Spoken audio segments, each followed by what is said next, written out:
So I got my start on YouTube making a lot of relationship based content.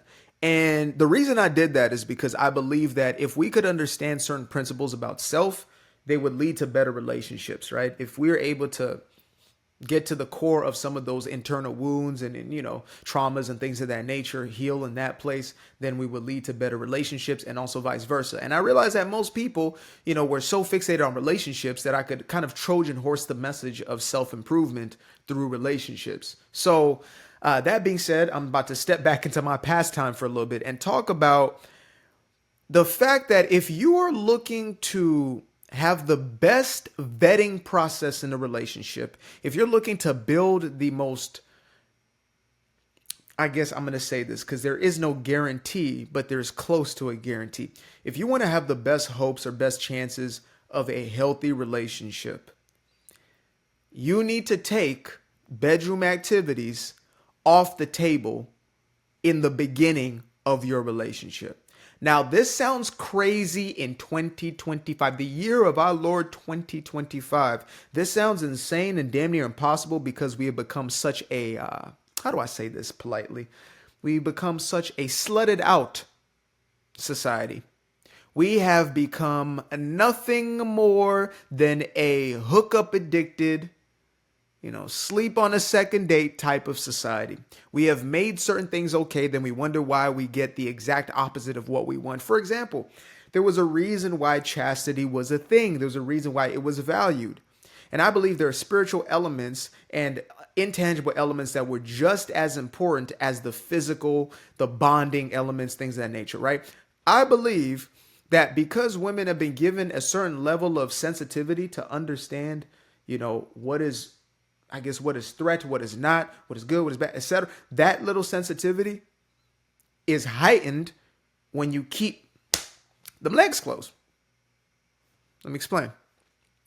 Once you indulge or engage yourself in sexual activities, bedroom activities, your chemistry changes, and now you have a worse off chance of choosing a partner based on exactly what you are experiencing, but instead you are now led by emotionality. Let me break that down one more time, folks.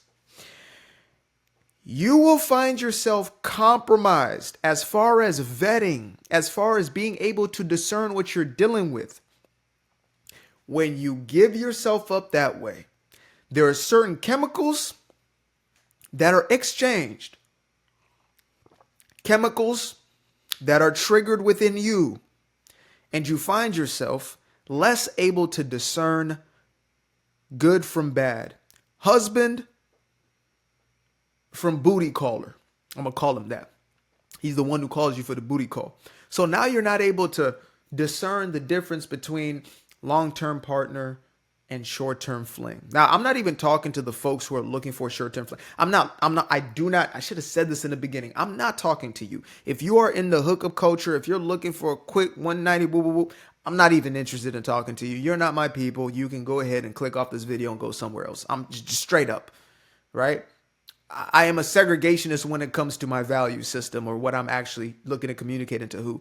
If you're somebody who's looking for a serious relationship, you're looking for what you're going to build into marriage, etc., or even you're in that context, if you are putting yourself into a compromised position, you will not be able to discern who somebody actually is. You will not be able to vet for what is actually most valuable and important within a relationship. When you lay up, you are now being run by the physical aspect of a relationship, which is a small segment. It's an important segment. It's a valuable segment, but it is a small aspect of what your relationship actually is. And that's why a lot of women out here are running around wondering why the hell they continue to find themselves in these relationships that simply don't work. Why is it that nobody's taking me serious? Because You have given yourself before you've discerned. You've given yourself before you can sit back, chill, and actually let the relationship roll out. You've been tricked. You've been fooled, bamboozled. Oh, you need to know how they are in the bedroom before you really commit. That's called a mentality of a 3, an O, and a 4. Relationships are supposed to be us building that chemistry or not the chemistry necessarily. You're going to have the chemistry beforehand, the connection, right? But you're building that bedroom relationship in the context of a relationship. In the best case scenario is you have two virgins coming together and they discover that together. They build that together. There's an intimacy and a bond and a connection, as opposed to you scallywagging around them streets, testing out different engines, I guess you would say, different cars, different models.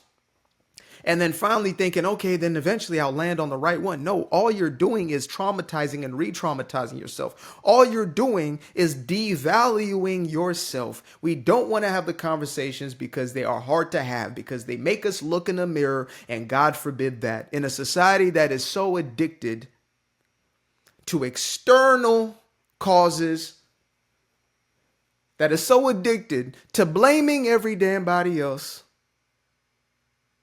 when somebody tells you that the reason you are having the relationships you are having is not because there's so many narcissists out there, not because, oh, I'm just being taken advantage of, oh, they just now show me their true colors after 3 years. No, because you can't see the damn red flags. Fellas, this goes for you too.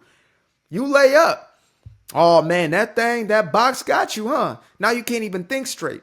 You got a psychopath on your trail. You have impregnated a literal psycho.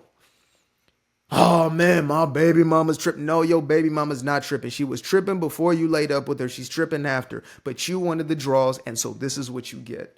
These are grown folk conversations, folks.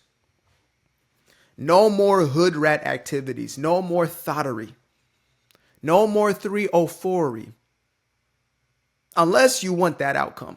Unless you want what they got. Unless you want that misery, right?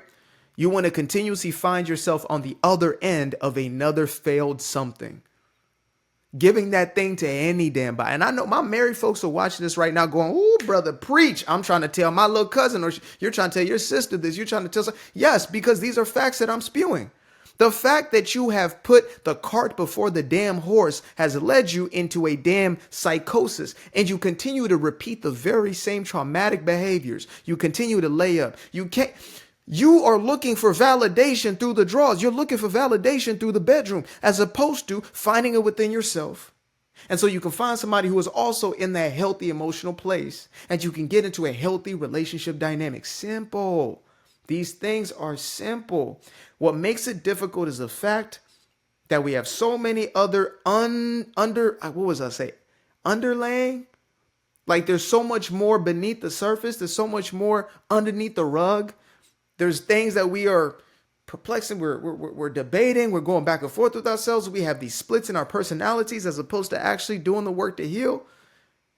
Doing the necessary work to heal, which means chilling the hell out and closing them damn legs and tucking your joint away and just chill out for a second. A true season of singleness. Do you know what a true season of singleness is? It does not mean you have 17 emotional relationships, sis. It does not mean that you are laying up and staying up with all kinds of whatever it is, bruh. That's not a season of singleness. It is when you come back to a healthy state of consciousness and mind. You renew your mind. You renew your habits, because you have to. You can't wake up one day being a 304 and the next day being a wife. It's true. Nobody external can convert you. You have to go through a process where you cleanse yourself of all of those habits. And there's folks out here, oh, I'm a Christian now. I go to church, so I'm no. You're going to have to do the damn work. You're going to have to change your habits. Those things will not just be taken from you. No, you have to renounce those things. You got to let those ways of living go if you want something different as an outcome. That's why so few people do it, because it is not given. It is something that you earn through your action. You have been living in a certain way for so long. How the hell you think you're going to wake up one day, oh, it's gone? By the grace of God. Nah, I'm going to see you 2 weeks later on the bottle, 2 weeks later at the club, 2 weeks later. trying to hit up some type of nightcap situation. Folks, we got to put first things first. Who is this person I'm dealing with? What are they truly about? What am I truly about? And if I'm impatient to get to that stage, don't even bother with a relationship. You got too much to deal with already. You are a little freak. You got too much that you're going on. Too much is going on internally right now for you to even get in a relationship. If all you could think about, man, but I got to get to the draws. I got to get to the draw. I want him to give me some. You're already an addict. You're already a junkie. You can't go without it. You're a junkie. This is coming from an ex-junkie myself. If you cannot go without something, you are addicted. You're a junkie. If you need that thing to precede all other things and that's all you got on your mind, go ahead. Go ahead. Go right ahead and see how that works out for you. We want everybody else to change. We want society to change. We want God to do this. We want this one to do that. But yet you can't even get yourself to do something different. How the hell does that work? You're not willing to take different actions, not willing to live in a different way in accordance with a different principle and value system. Oh, I want a man who got all these things. He needs to be loyal, faithful, honest, unconditional. You can't even be half of those to your damn self, let alone to anybody else. And you want them to have that. Oh, no, God's going to protect that person. I guarantee it.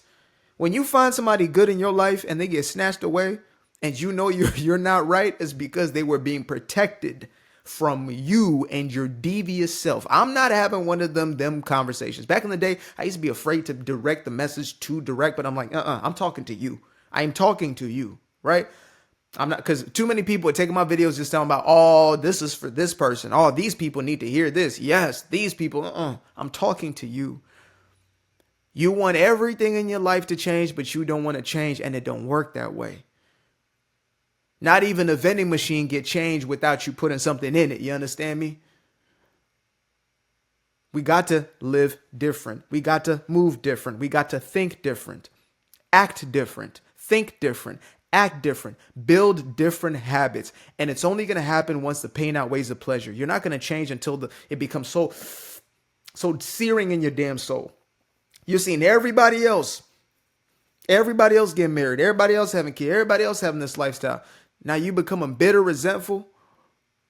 Instead of becoming resentful, instead of jealousy, not wanting them to have what they have, instead of trying to sabotage them, you can have the very same thing.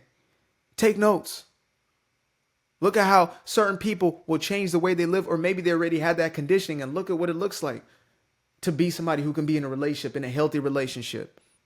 You know, we got so much damn pride as people, so much pride. And pride is nothing more than fear in disguise. And how pride projects itself is, you can't tell me nothing.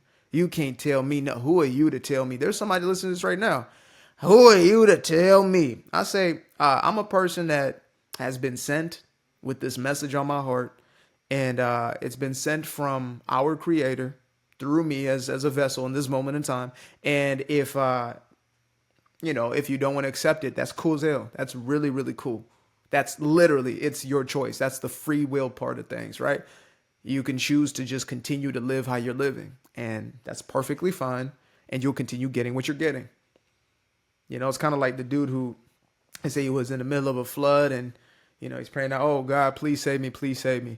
And so in the beginning, he first sends, He first sends like a car or something like that to come get him, right?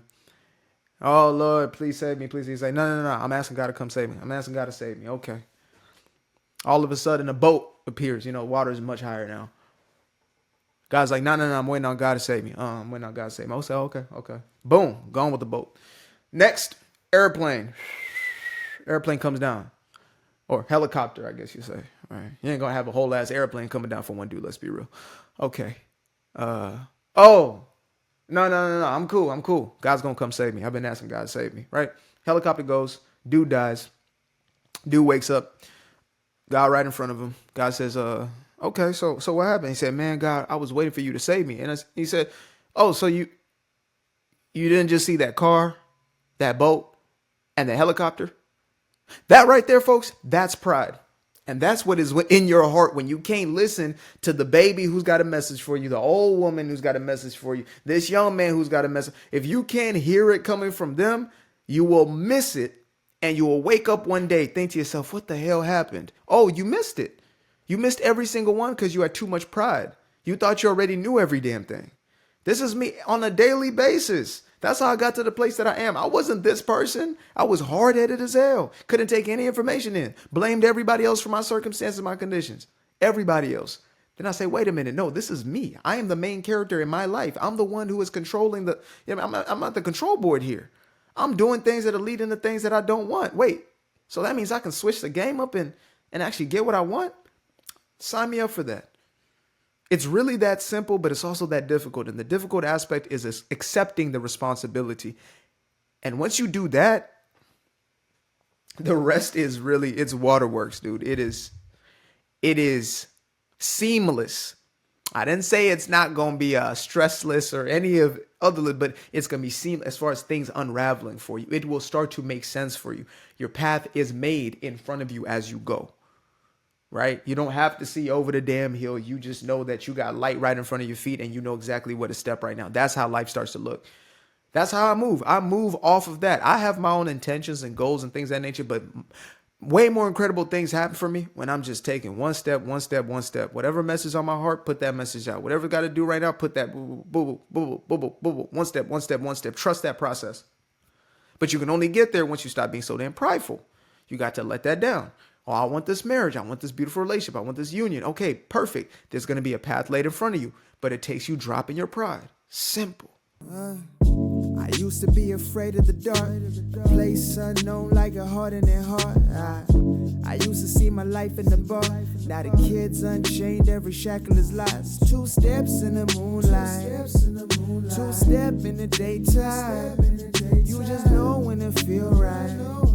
You got a feeling the time's not. See you through those shades that I just threw on. Through my lenses, you just can't do no wrong. I fell in love with myself again. I fell in love with myself. I fell in love with the sunshine. I fell in love with the light. I fell in love with the full moon. I fell in love with the night.